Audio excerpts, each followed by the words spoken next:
este hombre con ese ISI de nuevo poderoso? Pues involucrarse directamente, se le queda corta la guerra de Irak y se involucra también en la guerra de Siria. Cruza la frontera y es uno más de esos 200 y pico actores que combaten en Siria, pero con una pega añadida. Dirán ustedes, bueno, uno más no importa, no, el problema es que ese territorio estaba adjudicado a la franquicia, digamos, titular de la calle, que era el Frente al-Nusra, y se produce por lo tanto un nuevo cisma.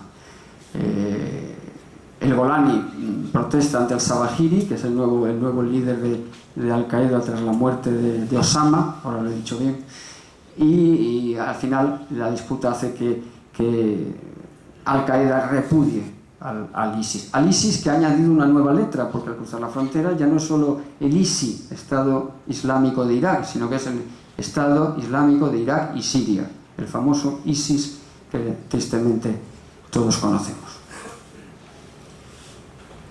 Llegan sus conquistas militares, Raqqa en Siria, donde establece su capital, y Mosul en Irak, donde hasta hace apenas unas semanas tenía también su sede, por decirlo de alguna manera.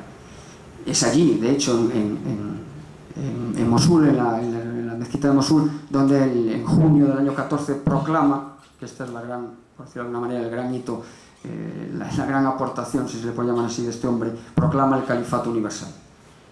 ¿Qué ocurre? Que estos éxitos militares y este mensaje tan motivante para los fieles radicalizados, estos éxitos militares, pues como digo, son muy atractivos y son muy llamativos, y crecen las adhesiones al califato, adhesiones a costa de Al-Qaeda, de tal manera que muchos de esos movimientos que citábamos antes, que habían jurado lealtad a Al-Qaeda, cambian su lealtad y se van con el califa Ibrahim, que es este hombre, Abu Bakr al-Baghdadi, que dicen que ha muerto, pero que habrá que esperar a que se confirme. Boko Haram en Nigeria es uno de los que pasa a depender, por decirlo de alguna manera, del Baghdadi, del Daesh.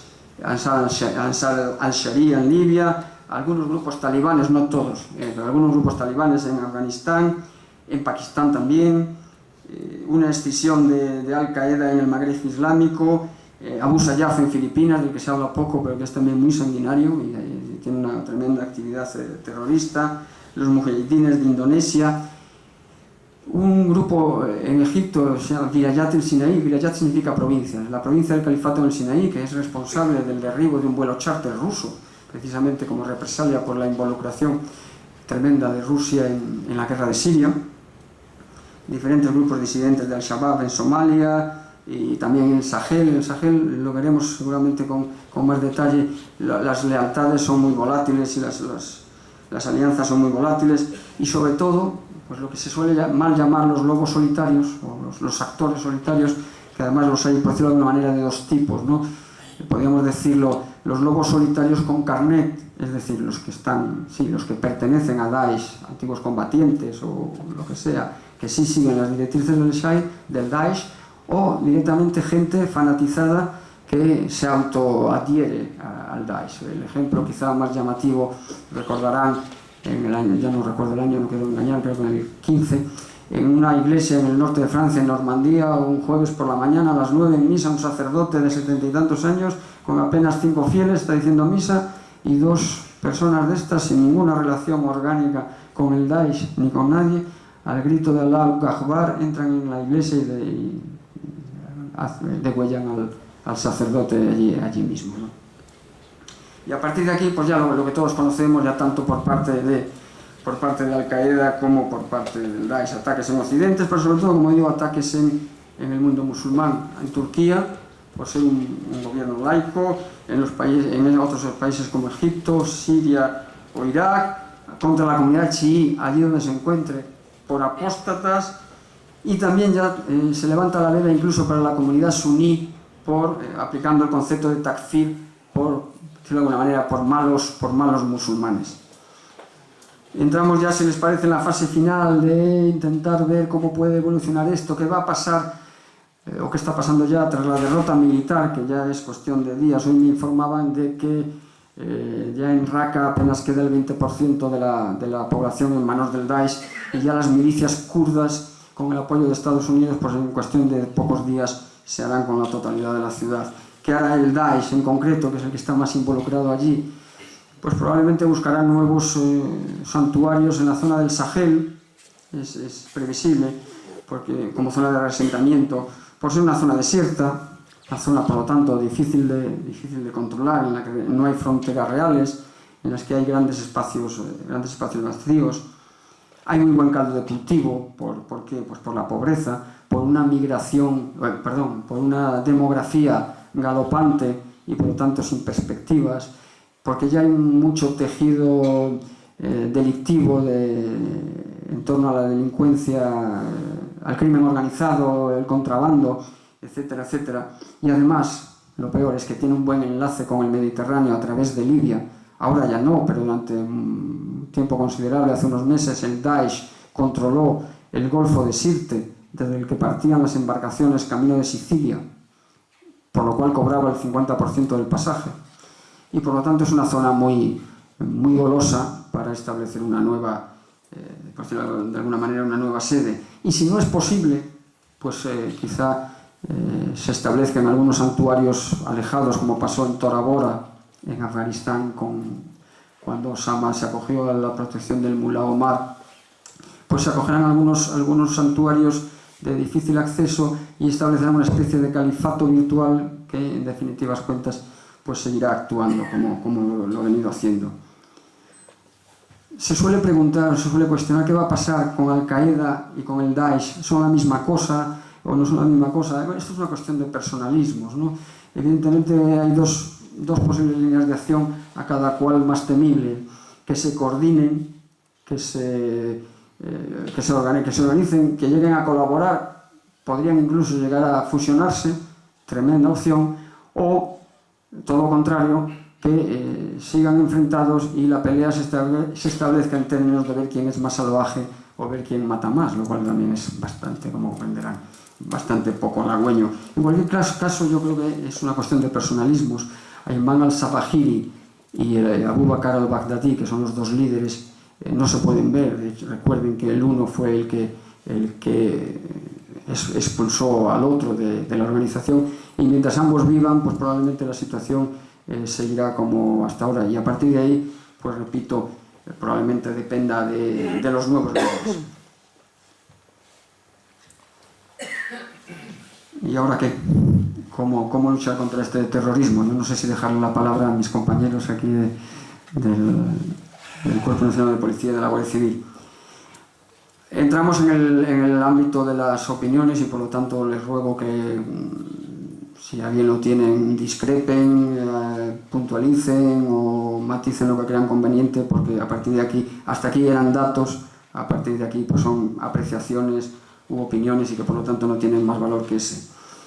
Yo creo que lo primero que hay que hacer es reconocer que nos encontramos ante un tipo de terrorista diferente al que nosotros conocíamos, al etarra, al terrorista tradicional nuestro. ¿Por qué llevan los terroristas, los de Cambrils y los de Londres y los de Manchester, por qué llevan cinturones de explosivos, a veces verdaderos, no siempre falsos, pero en cualquier caso, o verdaderos o falsos? ¿Por qué? Porque ellos necesitan morir en la acción, pues si no, no llegarán al cielo, donde disfrutarán de 72 vírgenes que no dejan de serlo por mucho que se las posea. Entonces deben morir ahí. Esa es la gran diferencia. O sea, para el terrorista anterior, la primera prioridad era escapar y tener clara la ruta de escape. La segunda prioridad era matarnos. Para estos terroristas, la primera prioridad es morir y la segunda prioridad ahí coincide, es matarnos. Si la amenaza es global, si no reconoce fronteras, yo creo que, y esto es de cajón, lógicamente, la respuesta tiene que ser también internacional, tiene que ser multinacional, en términos de cooperación, en términos de colaboración y sobre todo en términos de intercambio de información. Bueno, de información o de inteligencia, de ambas cosas, ¿no? Y si además no solo es internacional esa amenaza, sino que es global, habrá que responder también con todas las armas a disposición de los estados democráticos que somos nosotros, ¿no? Habrá que tomar medidas políticas, ayudando a los regímenes moderados que puedan contener la amenaza allí en origen, no cometer los errores que se cometieron, por ejemplo, en Libia, no derribar ningún régimen sin tener claro que la alternativa es mejor que lo que había, porque si no pasamos de Guatemala a Guatepeor. El ejemplo de Libia es paradigmático. Medidas económicas, cortando sus fuentes de financiación, medidas legislativas, a nuevas figuras delictivas, pues habrá que reaccionar también, como es lógico, con las oportunas medidas legislativas. Medidas diplomáticas, hay que incentivar el asociacionismo entre los países amenazados. Esto es muy difícil, especialmente en el Sahel, porque no hay cultura de colaboración transnacional. En la zona de Mali, donde estamos implicados, y por eso tenemos cierto conocimiento, en toda esa zona hay ciertas iniciativas de la comunidad internacional, de la Unión Europea en concreto, de Naciones Unidas, para que estos países, Senegal, Mali, Burkina, todos estos, colaboren ante ese enemigo común, que es el yihadismo, se llame Boko Haram, o se llame Ansar al-Din, o se llame como se llame. Pero es difícil, no tienen esa cultura de colaborar, de hacer unidades multinacionales, bien policiales o bien militares. Pero bueno, habrá que trabajar y insistir. Medidas ideológicas, hay que combatir su narrativa, hay que deslegitimar su narrativa, no podemos legitimarles porque si no ya nos han ganado. Medidas tecnológicas, ellos utilizan las redes sociales de una manera maestra, hay que decirlo así. Además hay que reconocerlo para reaccionar y ser, si es posible, más listos y más duchos que ellos en el uso de estas nuevas tecnologías. Y por supuesto hay que utilizar las medidas policiales aquí y las medidas militares allí, y hacerlo además de forma coordinada, con mucho intercambio de información entre los dos ámbitos, porque además ante ese colapso militar del Daesh en Oriente Medio, la amenaza que tenemos en la puerta, pero por dentro ya, es el retorno de todos esos miles de combatientes altamente fanatizados y altamente instruidos que van a recibir la orden de volver a sus respectivos países de origen y actuar aquí. Entonces eso requiere que actuemos muy estrechamente nuestras presencias tanto en territorio nacional, por decirlo de alguna manera, como en los escenarios del exterior.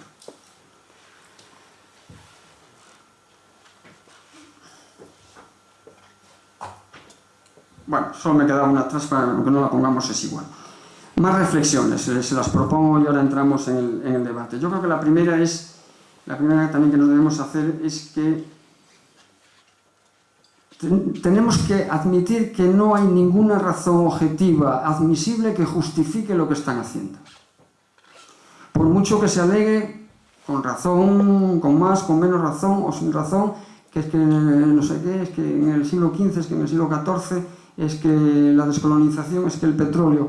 No podemos admitir que haya nada que justifique esta barbarie y esta forma de actuar. Hay muchos colectivos, muchos otros grupos étnicos, culturales, religiosos, podrían en un momento dado también alegar oprobios y agravios de cualquier índole y no por eso se lanzan a la calle a matar inocentes de forma absolutamente salvaje e indiscriminada. ¿Qué sería lo idóneo? ¿Qué nos gustaría esperar del mundo del Islam? Lo deseable sería que se produjera esa evolución de la que hemos venido más o menos hablando a lo largo de la conferencia, la evolución del Islam ya moderado, ya no hablo por supuesto del Islam radicalizado o de estos grupos terroristas, ¿no? del Islam mayoritario, porque al final y al cabo hay 1.400 millones de musulmanes en el mundo y no todos ellos salen todos los días a matar infieles. Por lo tanto, ese Islam, digamos, moderado o con el que se puede convivir, tiene que seguir avanzando, no puede quedarse ahí y tiene que tener su proceso de ilustración como lo tuvimos las comunidades occidentales, la cultura, la sociedad occidental en su momento. Hay que esperar y exigir. Yo sé que son palabras, pero es que yo creo que hay que hablar de forma clara, no digo contundente, pero al menos sí clara. Hay que esperar y exigir que el Islam, repito, moderado, abrace de una vez por todas y lo haga además sin reservas y sin excepciones y sin burbujas de excepción, que abrace los valores democráticos. Tiene que abrazar la separación de poderes. Al César lo que es del César y a Dios lo que es de Dios. Si no, lógicamente es incompatible. Una teocracia es incompatible con nuestros valores. Luego hay que esperar que ellos evolucionen hacia esa y admitan y asuman esa separación real de poderes entre lo mundano o lo civil o lo del siglo, como se decía antes, y lo divino. En una palabra, que asuman y acepten sin reservas la Declaración Universal de los Derechos Humanos sin ninguna excepción. A nosotros nos ha costado mucho llegar aquí, todavía seguimos peleando y ojalá no desfallezcamos contra el maltrato de la mujer, contra la violencia de género, contra la desigualdad. No podemos admitir que alguien no siga esa misma senda. Pero es difícil porque el salafismo, o ese concepto salafista, aunque no sea tan radical como el que está detrás del terrorismo, lógicamente no va a admitir esto de forma clara, y sobre todo es algo que con algunos de los presentes hemos hablado en alguna ocasión. En el Islam no hay un clero o no hay una jerarquía identificada que defienda o que hable en nombre, digamos, de la ortodoxia o de la globalidad del Islam. Por lo tanto, al no haber interlocutores con la suficiente capacidad de representatividad, de representación o de decisión, pues esto lógicamente es muy difícil, lo cual, pues lamentablemente, no es una buena noticia. Otro punto conflictivo, lo comprendo, pero también creo que debemos ser claros. El Islam, como tal, en su globalidad, no podemos decir el Islam es el problema. Yo creo, porque sinceramente creo que sería una exageración, porque no es cierto. Como decía antes, hay 1.400 millones de musulmanes en el mundo. Por lo tanto, seamos respetuosos. Pero también es cierto que sin el Islam no hay solución. No podemos decir que el Islam es el problema porque además sería legitimarlos. ¿Qué mejor regalo podemos hacer al yihadismo que identificarlos a ellos y otorgarles de partida la representatividad, la representación de todo el Islam? Por lo tanto, tenemos que ser muy cuidadosos en no concederles esa ventaja. Pero a renglón seguido, como vengo diciendo, yo creo que hay que exigirles una mayor implicación en la lucha, en la deslegitimación de la narrativa yihadista, una mayor implicación. Yo diría más que una mayor implicación, lo que hay que esperar del Islam es que lideren la deslegitimación de ese yihadismo. Porque nosotros, aplicando todas esas medidas de las que hablaba hace unos minutos, podemos hacer algo, y debemos hacerlo. Pero, bueno, afrontaremos el problema, conseguiremos contenerlo en unos determinados niveles, pero la solución final, que solo puede pasar, como digo, por la deslegitimación total del yihadismo, como es lógico, solo puede venir desde el interior del Islam. Pero sobre todo, y bueno, no está la animación, hay una frase que yo me gustaría con ella finalizar. Tenemos que alinear nuestros intereses con nuestros valores y preguntarnos si queremos seguir siendo una sociedad democrática, una sociedad de personas libres, una sociedad donde todos, como se dice ahora, todos y todas tenemos los mismos derechos, si queremos seguir teniendo, si queremos dejarle a nuestros hijos esa sociedad, o si por el contrario estamos dispuestos a ceder o dispuestos a admitir que exista un Molenbeek o que exista un barrio en las afueras de Estrasburgo o en la nunca ponderada Dinamarca, donde tenemos un tremendo problema de yihadismo con barrios exentos. Eso no puede ser, en mi modesta opinión.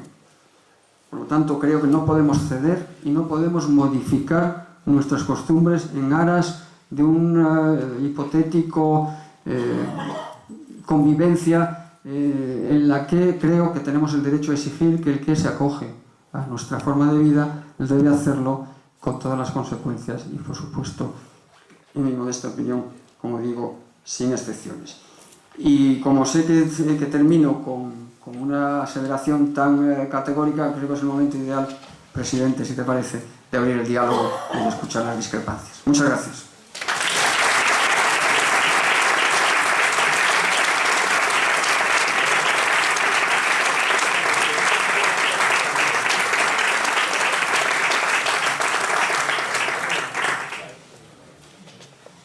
Me siento, si les parece.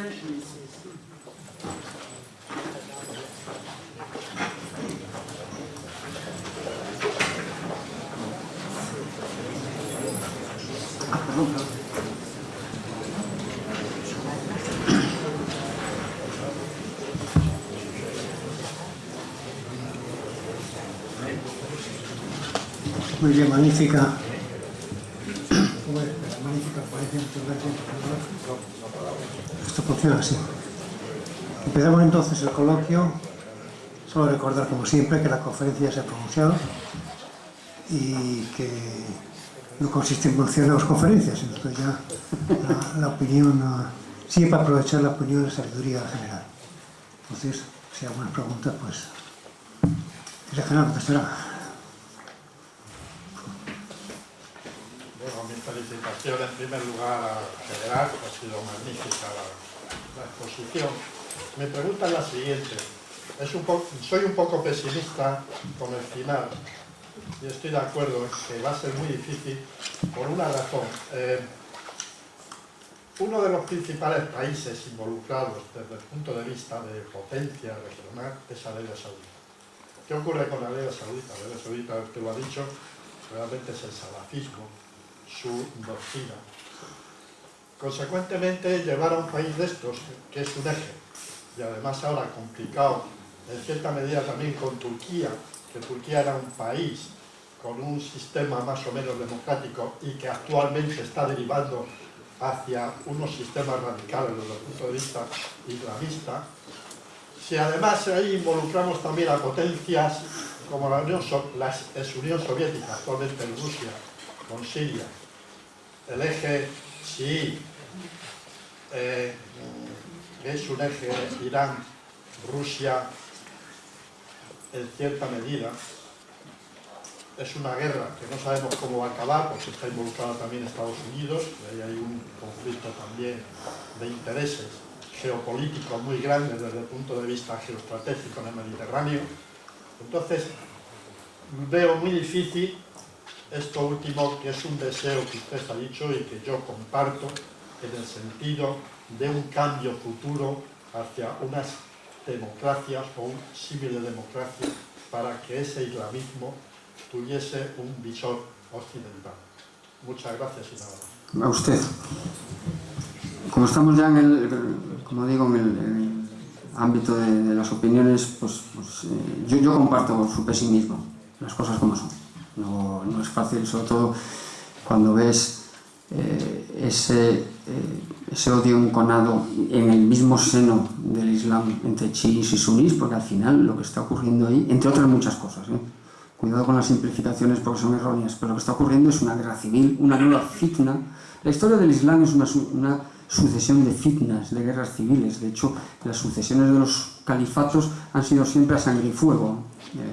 El primer califato, después de la primera fitna que mencionaba en la conferencia, fue el califato omeya, que fue masacrado en un momento dado por el califato abasí, con lo cual uno de esos omeyas, creo que el único superviviente es el que apareció aquí por nuestra tierra, que acabó instaurando, y así el califato de los fatimíes y hasta el otomano, que también se expande a sangre y fuego, y sobre las cenizas de los califatos decadentes previos. Y en esa dinámica estamos, con lo cual, efectivamente, solo desde ese punto de vista ya es muy difícil ser optimista. Pero es que además, en Oriente Medio, y probablemente el coronel en su charla incidirá más, el futuro es un futuro con muchas incógnitas, porque hay muy pocos países que estén dándose cuenta y que estén reaccionando. Arabia lo está haciendo en cierto modo ante el previsible futuro sin petróleo, porque hasta ahora es muy bonito vivir de una fuente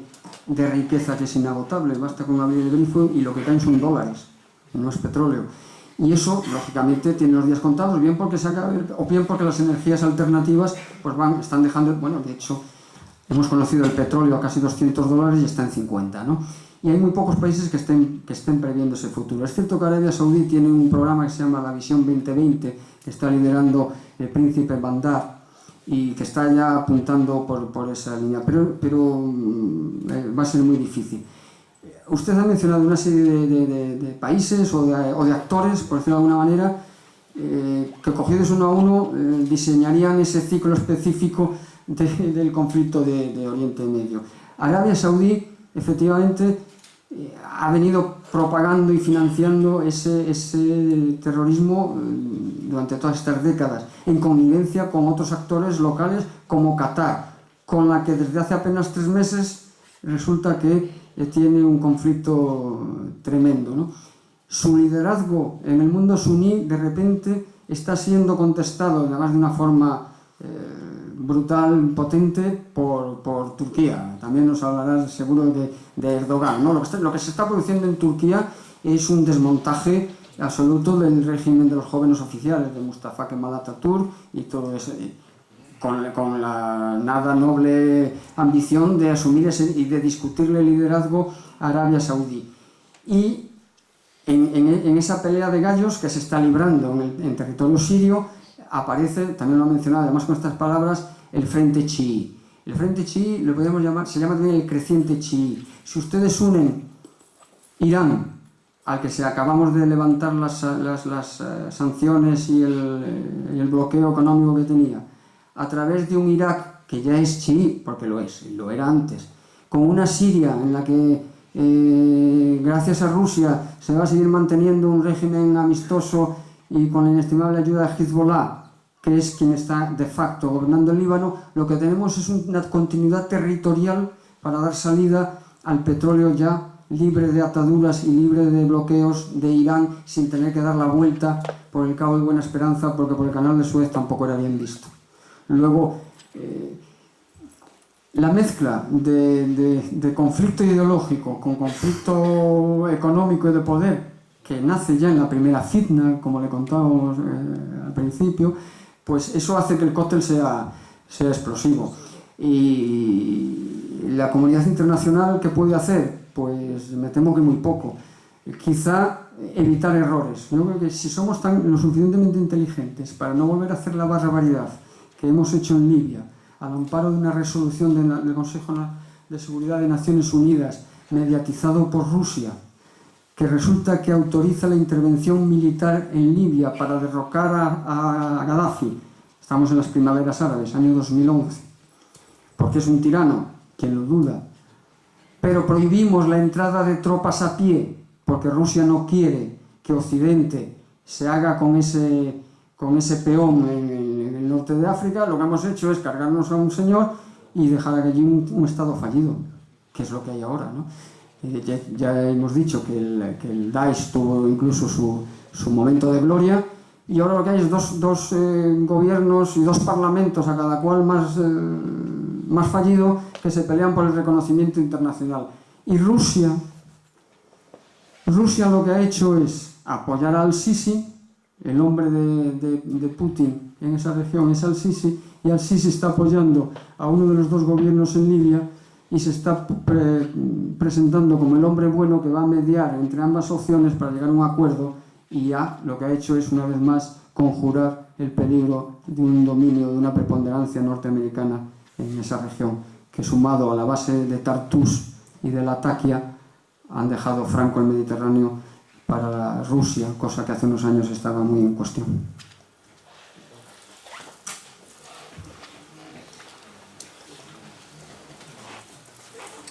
En general, dentro de los conceptos sociopolíticos y de intereses económicos que hay con el tema yihadista, se observa también que el concepto religioso es una influencia a seguir prácticamente por los servicios de inteligencia. No se han intentado introducir personas en esos conceptos religiosos para ver la influencia que tiene en los conceptos que llevarían a todo un tema económico. Gracias. Le voy a responder muy fácil. No lo sé, porque no es mi ámbito, pero no tengo la menor duda.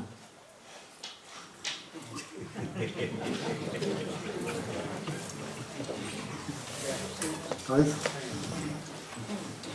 cuestión, dando un poco en primer lugar, gracias por la información, por la charla, muy instructiva por los datos que da y por la visión realista de lo que hay en el mundo.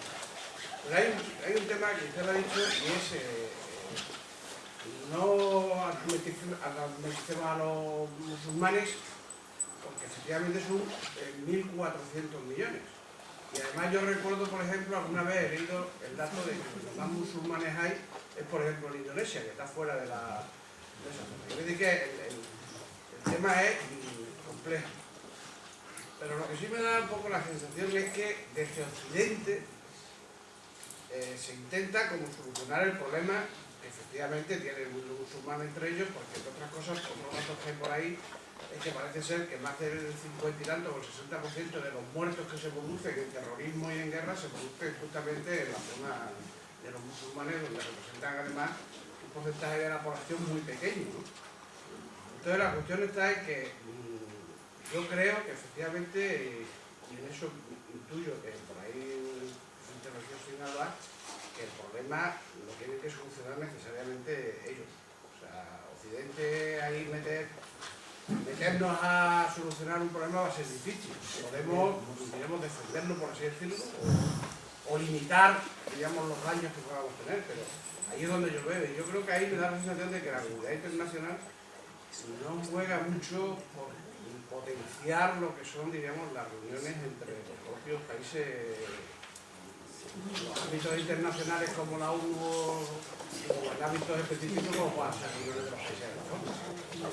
Muchas gracias. Sí, tradicionalmente, sin remontarnos mucho, en el siglo pasado, ¿no? En cierto modo yo creo que uno de los, antes de llegar al problema del yihadismo, uno de los errores que se cometían desde Occidente y fundamentalmente desde los Estados Unidos como país líder, no por otra cosa, durante todo el periodo de la Guerra Fría, fue la idea de intentar imponer en sociedades distintas culturalmente a la nuestra nuestro sistema de democracia liberal tal y como nosotros lo entendemos. Vietnam, por poner un ejemplo. Creo que al final podemos concluir que eso es un error. Efectivamente, creo que no debemos repetirlo con el mundo del Islam. Pero yo aquí diferenciaría dos ámbitos. En nuestra casa y en su casa.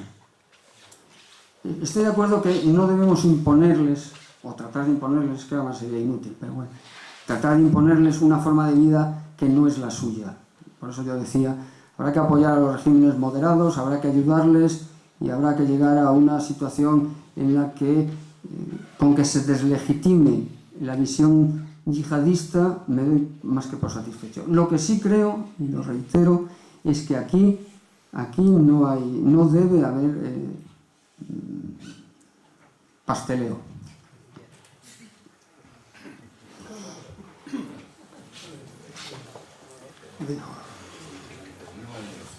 Perdón, Juan, perdón. La señora siempre. Primero agradecerle, antes de su intervención, ya le agradecía porque sabía que iba a ser una magnífica intervención y desde luego en este momento, pues ya una vez escuchada, lo único que puedo hacer es ratificarla.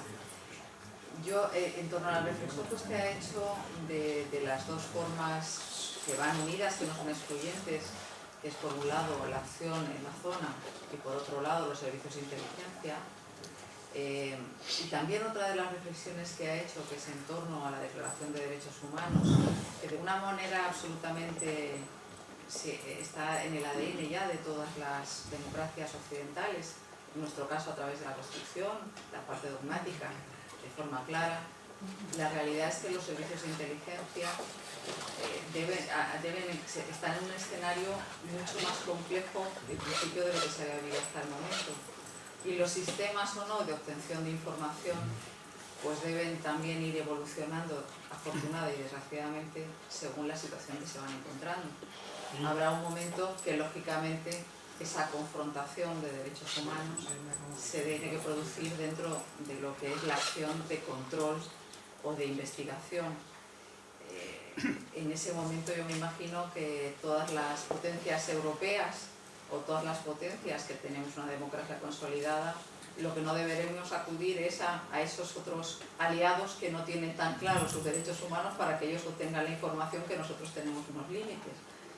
Me imagino que esa situación estará muy definida, ¿no? Pero debe ser compleja a la hora de abordarla por parte de estados como el nuestro, donde además políticamente hay un momento, usted ha puesto algunas de las imágenes que son todas conocidas, pero realmente impactantes, y cuando más se recuerdan, más impactantes, pero que habrá un momento donde ya habrá que intentar ver cómo se organiza, porque la obtención de la información no estamos en un ámbito normal, ¿no?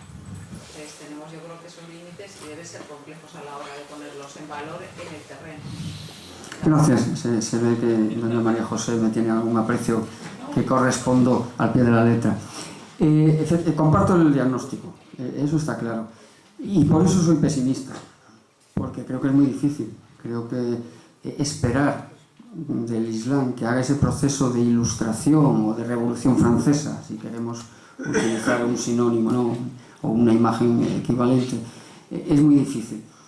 Los servicios de inteligencia, es que yo creo que uno de los problemas que tenemos las diversas herramientas en manos del Estado, la capacidad militar, la capacidad policial, la inteligencia y tal,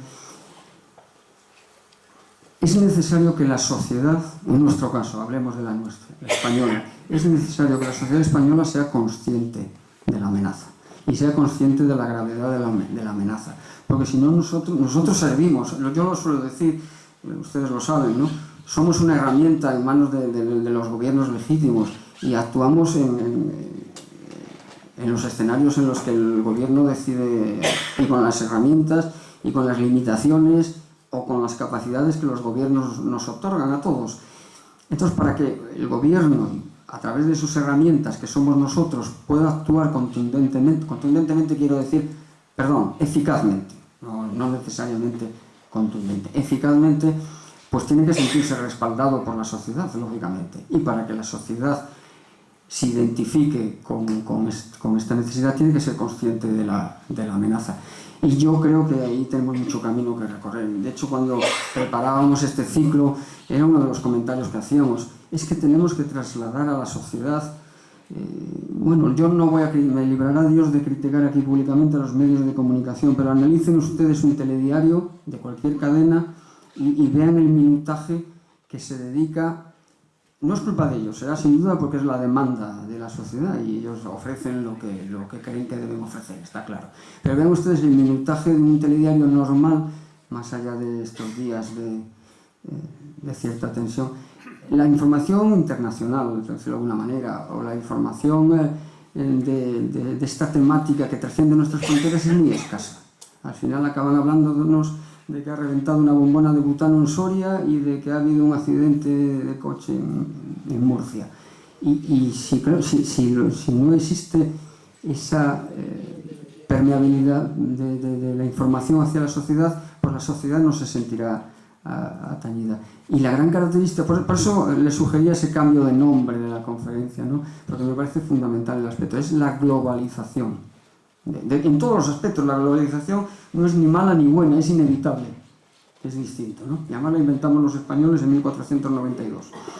Entonces, lo que hay que hacer es ser conscientes de que lo que pasa, decía un caballero que hablaba de Indonesia, ¿qué va? En Indonesia hay un movimiento yihadista tremendo y potentísimo. O sea, lo que pasa en Indonesia nos afecta y nos afecta mucho. Y yo creo que ese aspecto pues está muy verde, muy grandes carencias. Juan Zuleta. Quería decir que me pareció entender al final de su conferencia que Occidente debiera intentar en los países más moderados musulmanes que aceptaran la separación de poderes, o sea, que el mundo civil no tuviera nada que ver con el mundo religioso. Pero es que eso es hacer perder la esencia del Islam. Entonces venir a Occidente para decir que Jesucristo no es hijo de Dios, pero entonces se hunde toda una estructura religiosa que hay aquí. Entonces yo creo que es mucho mejor dejar a los musulmanes tranquilos y que sigan con sus leyes religiosas y que al que roba le corten la mano y al que no sé qué le saquen los ojos y a la adúltera que la lapiden, porque es su esencia, ¿eh? Entonces no, lo queremos llevar a lo nuestro. Es otro tipo de colonización, otra vez, más sutil, pero interpretando el Corán a su... Sí, bueno, yo pretender obligar a los estados a que hagan eso, evidentemente no. Yo lo que pretendía decir era que aquellos estados que ya son moderados de por sí, hay que apoyarlos para que lo sigan siendo. Evidentemente, pretender que en Arabia Saudí de la noche a la mañana las mujeres conduzcan y lo hagan sin velo, me parece que es una utopía.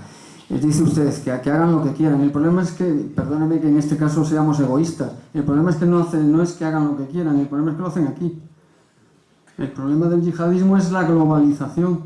El problema es que lo que surge en las montañas de Tora Bora acaba actuando en la estación de metro del Pozo del Tío Raimundo. Claro, pero es que hay que acabar con ellos. No se puede tener 2 millones de musulmanes en Alemania. 2 millones de musulmanes turcos, además de los que hay de otras nacionalidades.